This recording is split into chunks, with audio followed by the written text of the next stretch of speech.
السلام علیکم ورحمۃ اللہ وبرکاتہ۔ بسم اللہ الرحمن الرحیم۔ اللہ کے نام سے شروع کرتے ہیں جو بڑا مہربان اور نہایت رحم کرنے والا ہے۔ پارہ نمبر 29 اور سورہ المدثر کی آیت نمبر 35 سے ہم شروع کریں گے، جس میں ذکر فرمایا گیا، ڈراوا ہے لوگوں کے لیے، ان کے لیے جو تم میں سے آگے بڑھنا چاہتے ہیں یا پیچھے رہنا چاہتے ہیں۔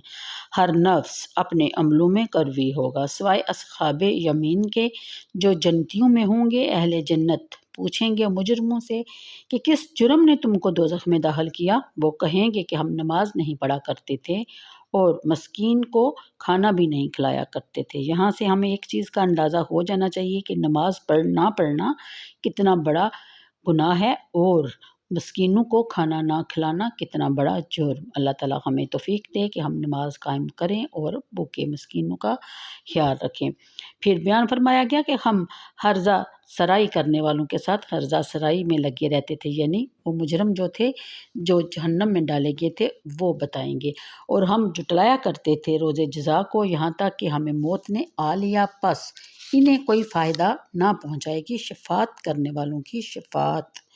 اگلی آیت میں بیان فرمایا جاتا ہے کہ پس انہیں کیا ہو گیا ہے کہ وہ اس نصیحت سے روح گرداں ہیں، گویا وہ تم میں بڑکے ہوئے جنگلی گدھے ہیں جو بھاگے جا رہے ہیں شیر سے، بلکہ ان میں سے ہر شخص چاہتا ہے کہ ان کو کھلے ہوئے صحیفے دیے جائیں۔ آیت نمبر 52۔ تو ایسا ہرگز نہیں ہوگا، دراصل وہ آخرت سے ڈرتے ہی نہیں۔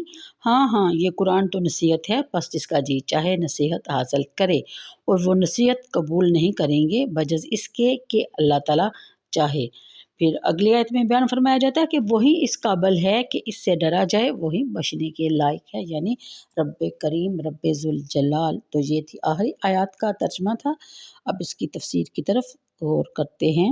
یعنی ان آیات میں بتایا گیا کہ اہل جنت دوزخیوں سے پوچھیں گے کہ تمہیں کس جرم کی پاداش میں جہنم کے دردناک عذاب میں مبتلا کیا گیا، اور وہ جواب دیں گے کہ ہمارے دو قصور تھے جن کو کی وجہ سے ہم یہ سزا بھگت رہے ہیں۔ نمبر 1، اپنے رب کریم کو سجدہ نہیں کرتے تھے، اکڑ اکڑ کے چلتے تھے اور اکڑے رہتے تھے، کبھی بھولے سے بھی یہ خیال نہیں آتا تھا کہ جس کریم کے کرم کے صدقے یہ زندگی اور عزت و آرام سے گزر رہی ہے، اسے سجدہ بھی کرنا چاہیے، اس کی عبادت بھی کرنی چاہیے۔ دوسری غلطی ہم سے یہ ہوئی کہ خود تو دونوں وقت پیٹ بھر کر کھانا کھایا کرتے تھے، لیکن غریبوں مسکینوں کی ضرورت کی طرف توجہ ہی نہ دیا کرتے تھے، بلکہ پڑوسی تو کیا، ہم تو اپنے اہل خانہ کے بھوک کا بھی کبھی خیال نہیں کرتے تھے۔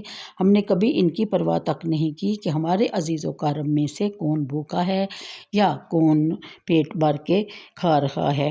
پھر اس کے بعد بیان فرمایا جاتا ہے کہ یہاں بھی آپ نے ملاحظہ فرمایا کہ نماز میں جو تمام باتوں سے اعلیٰ اور وارفع ہے، اس کا تعلق اور فقراء اور مساکین کی ضروریات زندگی سے غفلت برتنے والا یکساں عذاب کا مستحق ہے۔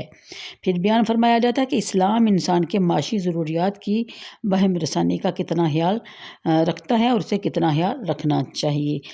اگلی آیت، جس کی موت کفر پر ہوئی ہو اس کی کوئی شفاعت نہ کر سکے گا، کسی کو اس کی شفاعت کی اجازت ہی نہیں ہوگی۔ شفاعت تو مومن گنہگار کے لیے اس موضوع پر کافی لکھا جا چکا ہے۔ پھر بیان فرمایا گیا کہ ویسے تو ہر جانور کو قدرت نے ایسی حس دے رکھی ہے کہ جو خطرے کو بھانپ لیتی ہے اور وہ حفاظتی تدابیر کر لیتا ہے، لیکن ان تمام جانوروں میں گدھے کی شان نرالی بتائی گئی۔ جب یہ کہ شیر کو دیکھ لیتا ہے یا اس کی بو سونگھ لیتا ہے تو بدحواس ہو جاتا ہے اور بدحواسی کی حالت میں بھاگتا ہی چلا جاتا ہے۔ قرآن کریم نے ان لوگوں کی مثال ایسے ہی گدھے سے دی ہے کہ جیسے وہ بالکل ایک جانور کی طرح ہے جو شیر کی آہٹ پا کر دم دبا کر بھاگ نکلتا ہے۔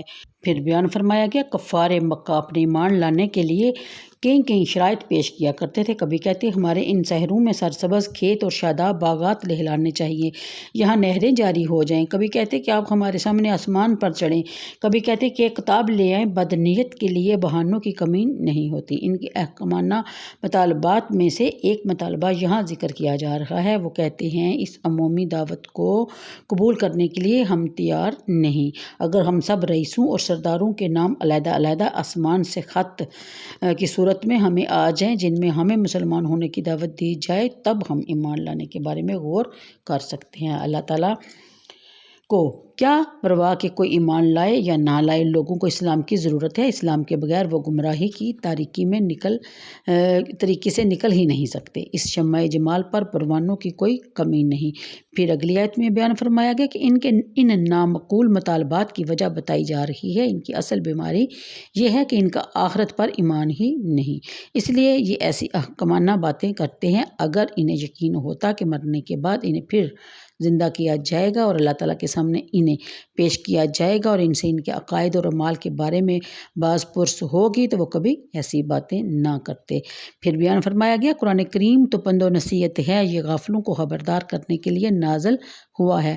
ڈنڈے کے زور سے کسی کو اسلام قبول کرانے پر مجبور کرنا اس کا مقصد نہیں۔ جس کا جی چاہے اس سے نصیحت قبول کرے، اپنی ابدی سعادت کا اہتمام کرے، لیکن یہ سعادت اسی کو مل سکتی ہے جس کو اللہ تعالیٰ اپنی مہربانی سے نوازنا چاہے۔ محض علم، فہم اور تجربہ کافی نہیں ہوتا۔ آخریات میں بیان فرمایا گیا کہ آخر میں اللہ تعالیٰ کی ذات ہی وہ ذات ہے جو اس بات کی مستحق ہے کہ بندہ اس سے ڈرتا رہے، حلوت ہو یا جلوت، اس سے ایسے کاموں سے احتراز کرے جن سے اس کو منع کیا گیا ہے یا اس آیت میں یا قرآن کریم میں اس کو منع فرمایا گیا ہے، اور اس کے احکامات کو بجا لانے میں کسی حالت میں بھی غفلت نہ برتے۔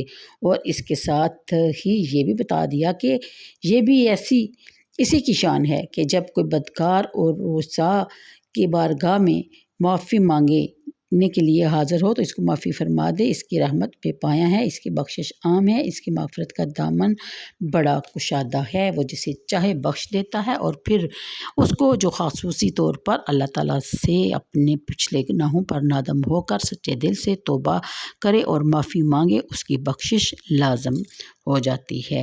اللہ تعالیٰ ہم سب کو اپنے گناہوں کو اپنے عملوں پر غور کرنے کی توفیق عطا فرمائے، اور ہم اپنے گناہوں سے توبہ کریں اور اپنے عملوں کو صحیح طور پر قرآن اور سنت کی روشنی میں ڈالنے کی کوشش کریں، اور ہم سب کی اللہ تعالیٰ مغفرت فرمائے۔ تو آج کے لیے اتنا ہی، مجھے دیجیے اجازت، دعاؤں میں یاد رکھیے گا۔ کل انشاءاللہ تعالیٰ سورہ القیامہ کا تعارف لے کر آپ کی خدمت میں حاضر ہوں گی۔ اللہ حافظ۔